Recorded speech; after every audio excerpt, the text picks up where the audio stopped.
विट्ठल दास ने शर्मा जी का पत्र पढ़ा तो एक थप्पड़ सा मुंह पर लगा। इस पत्र में कितना व्यंग था, इसकी ओर उन्होंने कुछ ध्यान नहीं दिया।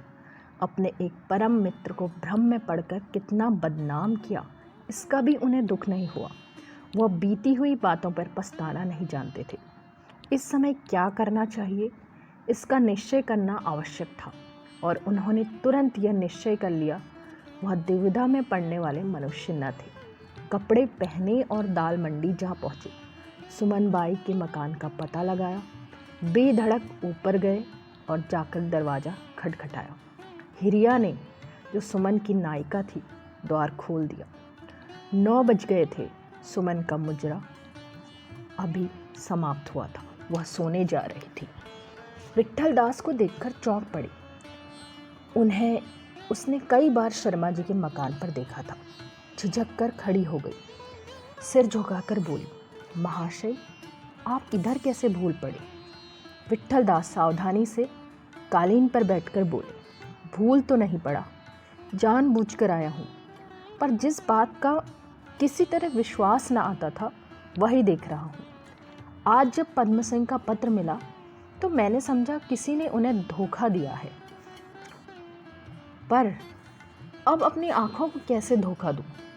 जब हमारी पूज्य ब्राह्मण महिलाएं ऐसे कलंकित मार्ग पर चलने लगी तो हमारे अधःपतन का अब कोई पारावार नहीं। सुमन, तुमने हिंदू जाति का सर नीचा कर दिया।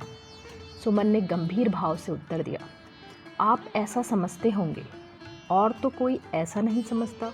अभी कई सज्जन यहाँ जो मुजरा सुनकर गए हैं, सभी हिंदू थे, लेकिन किसी का सिर नीचा नहीं मालूम होता था। वह मेरे यहाँ आने से बहुत प्रसन्न थे। फिर इस मंडी में मैं ही एक ब्राह्मणी नहीं हूँ।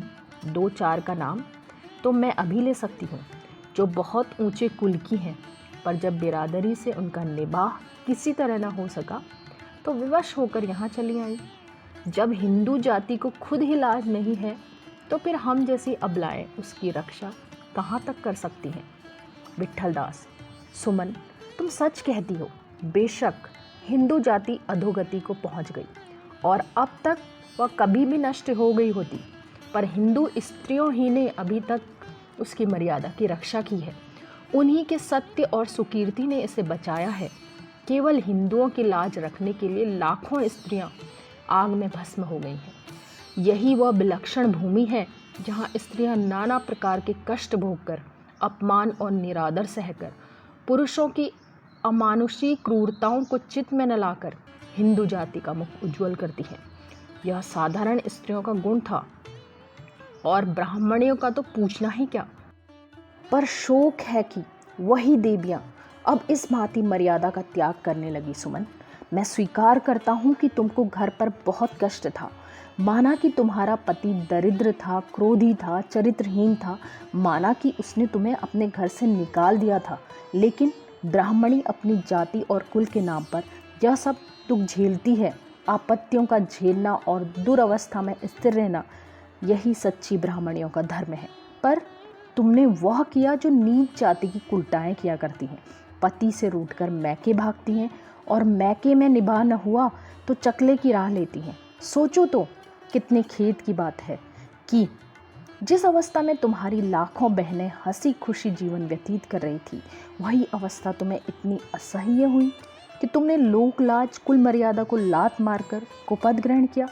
क्या तुमने ऐसी स्त्रियां नहीं देखी जो तुमसे कहीं अधिक दीन हीन दरिद्र दुखी हैं, पर ऐसे कुविचार उनके पास नहीं फटकने पाते, नहीं तो आज यह स्वर्ग भूमि नर्क के समान हो जाती। सुमन, तुम्हारे इस कर्म ने ब्राह्मण जाति ही का नहीं, समस्त हिंदू जाति का मस्तक नीचा कर दिया। सुमन की आंखें सजल थी, लज्जा से सिर न उठा सकी। विट्ठल दास फिर बोले, इसमें संदेह नहीं कि यहाँ तुम्हें भोग विलास की सामग्रियाँ खूब मिलती हैं। तुम एक ऊंचे सुसज्जित भवन में निवास करती हो, नर्म कालीनों पर बैठती हो, फूलों की सेज पर सोती हो, भांति भांति के पदार्थ खाती हो, लेकिन सोचो तो तुमने यह सामग्रियाँ किन दामों पर मोल ली हैं। अपनी मान मर्यादा बेचकर तुम्हारा कितना आदर था, लोग तुम्हारी पदरज माथे पर चढ़ाते थे, लेकिन आज तुम्हें देखना भी पाप समझा जाता है। सुमन ने बात काट कर कहा, महाशय, यह आप क्या कहते हैं? मेरा तो यह अनुभव है कि जितना आदर मेरा अब हो रहा है उसका शतांश भी तब नहीं होता था। एक बार मैं सेठ चिम्मनलाल के ठाकुर द्वारे में झूला देखने गई थी। सारी रात बाहर खड़ी भींगती रही, किसी ने भीतर न जाने दिया। लेकिन कल उसी ठाकुर द्वारे में मेरा गाना हुआ तो ऐसा जान पड़ता था मानो मेरे चरणों से वह मंदिर पवित्र हो गया। विट्ठल दास, लेकिन तुमने यह सोचा है कि वह किस आचरण के लोग हैं? सुमन, उनके आचरण चाहे जैसे हों, लेकिन वह काशी के हिंदू समाज के नेता अवश्य हैं। फिर उन्हीं पर क्या निर्भर है? मैं प्रातःकाल से संध्या तक हजारों मनुष्यों को इसी रास्ते आते जाते देखती हूँ। पढ़े अपढ़, मूर्ख विद्वान, धनी गरीब सभी नजर आते हैं, परंतु सबको अपनी तरफ खुली या छिपी दृष्टि से ताकते हुए पाती हूँ। उनमें कोई ऐसा नहीं मालूम होता जो मेरी कृपा दृष्टि पर हर्ष से मतवाला न हो जाए। इसे आप क्या कहते हैं? संभव है शहर में 2-4 मनुष्य ऐसे हों जो मेरा तिरस्कार करते हों। उनमें से एक आप हैं, उन्हीं में आपके मित्र पद्म सिंह हैं। किंतु जब संसार मेरा आदर करता है तो इन्हीं गिने मनुष्यों के तिरस्कार की मुझे क्या परवाह है? पद्म सिंह को भी जो चिढ़ है वह मुझसे है, मेरी बिरादरी से नहीं। मैंने उन्हीं आँखों से उन्हें होली के दिन भोली से हंसते देखा था। विट्ठल दास को कोई उत्तर न सूझता था, बुरे फंसे थे। सुमन ने फिर कहा, आप सोचते होंगे कि भोग विलास की लालसा से कुमार्ग पर आई हूँ, पर वास्तव में ऐसा नहीं है। मैं ऐसी अंधी नहीं कि भले बुरे की पहचान न कर सकूं। मैं जानती हूँ कि मैंने अत्यंत निकृष्ट कार्य किया है, लेकिन मैं विवश थी। इसके सिवा मेरे लिए और कोई रास्ता नहीं था। आप अगर सुन सकें तो मैं अपनी राम कहानी सुनाऊं।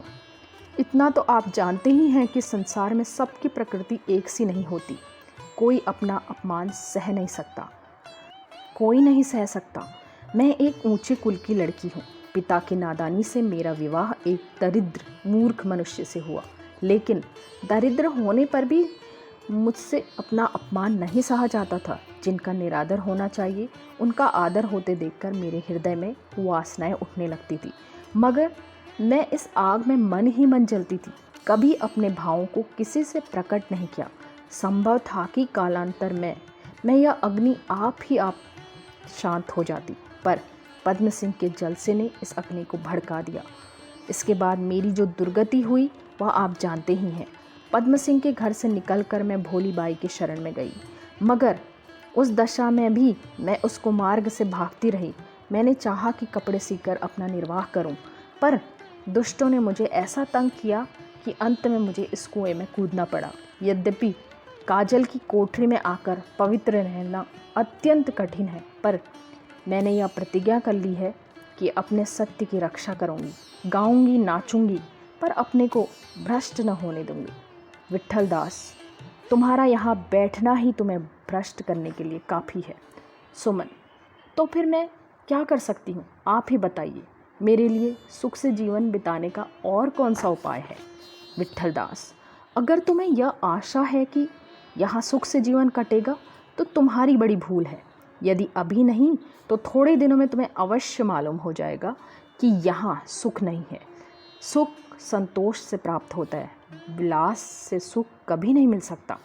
सुमन, सुख न सही, यहाँ पर मेरा आदर तो है, मैं किसी की गुलाम तो नहीं हूँ। विट्ठल दास, यह भी तुम्हारी भूल है। तुम यहाँ चाहे और किसी की गुलाम न हो, पर अपने इंद्रियों की गुलाम तो हो। इंद्रियों की गुलामी उस पराधीनता से कहीं दुखदायी होती है जहाँ तुम्हें न सुख मिलेगा न आदर। हाँ, कुछ दिनों भोग विलास कर लो, पर अंत में इससे भी हाथ धोना पड़ेगा। सोचो तो, थोड़े दिनों तक इंद्रियों को सुख देने के लिए तुम अपनी आत्मा और समाज पर कितना बड़ा अन्याय कर रही हो। सुमन ने आज तक किसी से ऐसी बातें न सुनी थी। वह इंद्रियों के सुख को, अपने आदर को जीवन का मुख्य उद्देश्य समझती थी। उसे आज मालूम हुआ कि सुख संतोष से प्राप्त होता है और आदर सेवा से। उसने कहा, मैं सुख और आदर दोनों ही को छोड़ती हूँ, पर जीवन निर्वाह का तो कुछ उपाय करना पड़ेगा। विट्ठल दास, अगर ईश्वर तुम्हें सुबुद्धि दें तो सामान्य रीति से जीवन निर्वाह करने के लिए तुम्हें दाल मंडी में बैठने की ज़रूरत नहीं है। तुम्हारे जीवन निर्वाह का केवल यही एक उपाय नहीं है। ऐसे कितने धंधे हैं जो तुम अपने घर में बैठी हुई कर सकती हो। सुमन का मन अब कोई बहाना न ढूंढ सका। विट्ठलदास ने सदुत्साह ने उसे वशीभूत कर लिया। सच्चे आदमी को हम धोखा नहीं दे सकते। उसकी सच्चाई हमारे हृदय में उच्च भावों को जागृत कर देती है। उसने कहा, मुझे यहाँ बैठते स्वतः लज्जा आती है। बताइए, आप मेरे लिए क्या प्रबंध कर सकते हैं? मैं गाने में निपुण हूँ, गाना सिखाने का काम कर सकती हूँ। विट्ठलदास, ऐसी तो यहाँ कोई पाठशाला नहीं। सुमन, मैंने कुछ विद्या भी पढ़ी है, कन्याओं को अच्छी तरह पढ़ा सकती हूँ।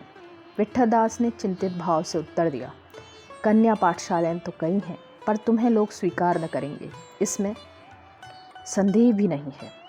सुमन, तो आप मुझसे क्या करने को कहते हैं? कोई ऐसा हिंदू जाति का प्रेमी है जो मेरे लिए 50 रुपये मासिक देने पर राजी हो? विट्ठलदास, यह तो मुश्किल है। सुमन, तो क्या आप मुझसे चक्की पिसाना चाहते हैं? मैं ऐसी संतोषी नहीं हूँ।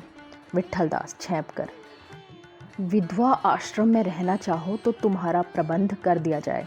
सुमन सोचकर, तो मुझे यह भी मंजूर है, पर वहाँ मैंने स्त्रियों को अपने संबंध में कानाफूसी करते देखा तो पल भर न ठहरूंगी। विट्ठलदास, यह तो टेढ़ी शर्त है। मैं किस किस की जुबान को रोकूंगा, लेकिन मेरी समझ में सभा वाले तुम्हें लेने पर राजी न होंगे। सुमन ने ताने से कहा, तो जब आपकी हिंदू जाति इतनी हृदय शून्य है तो मैं उसकी मर्यादा पालन करने के लिए क्यों कष्ट भोगूं, क्यों जान दूं? जब आप मुझे अपनाने के लिए जाति को प्रेरित नहीं कर सकते, जब जाति आप ही लज्जाहीन है, तो मेरा क्या दोष है?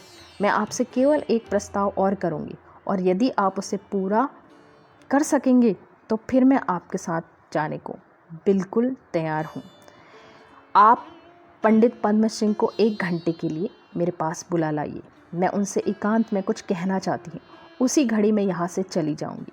मैं केवल यह देखना चाहती हूँ, जिन्हें आप जाति के नेता कहते हैं, उनकी दृष्टि में मेरे पश्चाताप का कितना मूल्य है। विट्ठलदास खुश होकर बोले, हाँ, यह मैं कर सकता हूँ। बोलो किस दिन? सुमन, जब आपका जी चाहे। विट्ठलदास, फिर तो न जाओगी? सुमन, अभी इतनी नीच नहीं हूँ।